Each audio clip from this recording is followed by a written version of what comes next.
The thing that leveled me when I first got to Skid Row was a little kid named Darian. I was interviewing Darian's mom. She's angry, she's at the mission with her kids, and it's just not easy. He had snot running down his nose, and he had a cold. Darian's angry. He stammers when he talks, and he has trouble containing his feelings. When his mom turned away, he whispered in my ear. He said, "Take me with you." I'll never forget it. As long as it's down there and it's not in the west side and it's not out in the valley, then folks are satisfied to leave it well enough alone. Well, it's not well enough. If you don't have to see it on your way home to Brentwood, who cares? The impact of what we feel down here isn't shared by the entire community. They're blind to it. Out of sight, out of mind. For over 20 years, the official policy of the City of Los Angeles Community Redevelopment Agency has been a policy of containment, treating Skid Row like a disease. That hasn't changed. However, the recent revitalization of downtown Los Angeles has made the real estate value soar on Skid Row. That's one of the reasons the city government is finally addressing the madness. There have been over 10,000 arrests of homeless people under the Safer Cities initiative.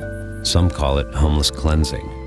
Apparently, the current solution of the mayor, city council, district attorney, and police chief is to house people in county jail, state prison, and to displace them.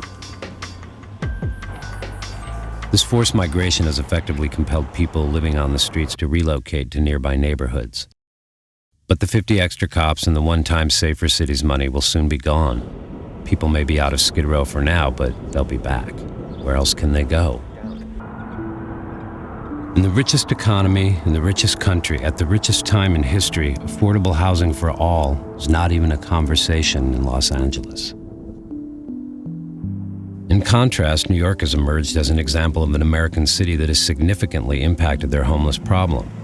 Though conditions for families haven't fared as well as those for individuals, you won't find Skid Row in Manhattan. In the 1980s, LA and New York had about the same homeless population, 70,000 each. Since then, LA's homeless population has grown, while New York's has been cut in half. New York has created over 16,000 units of permanent supportive housing, while Los Angeles has created less than 400. The bottom line is the solution to homelessness is finding out a way to help people maintain housing. The current draft of the mayor's housing strategy calls for the creation of 2,200 units of permanent supportive housing over the next 5 years for the 40,000 homeless people in the city of Los Angeles. It's a sophisticated numbers game, this homeless count stuff. It all depends on who's doing the counting, what their agenda is. Who knows for sure how many homeless men, women, and children there are in Los Angeles, or where they'll be sleeping tonight. The political will has not been there to end homelessness on Skid Row. If you motherfucker down here is black. All that money, all this points. Culture of downtown, the culture of chaos. I made money, I made a lot of money. I said, God, if you get me out of this. Families just grow up in this and have kids, and their kids grow up in it. And They're beautiful. And now he's saying his name's nobody? I just told you the name! You live in the street? No, he live in the streets. We need a catalytic action from our political leadership, and we just don't have it. We get a lot of lip service.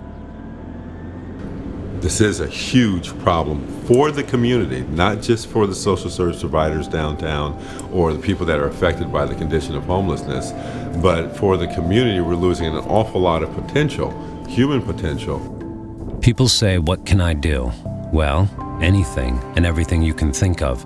Talk about it, blog about it, read about it, meditate, chant, say a prayer, write a check, call a congressman, call the mayor, go to a benefit, go to Skid Row and talk to somebody who's there living on the street. Meet them. Invest in the collective consciousness that says compassion is essential. Embrace the community. Include them.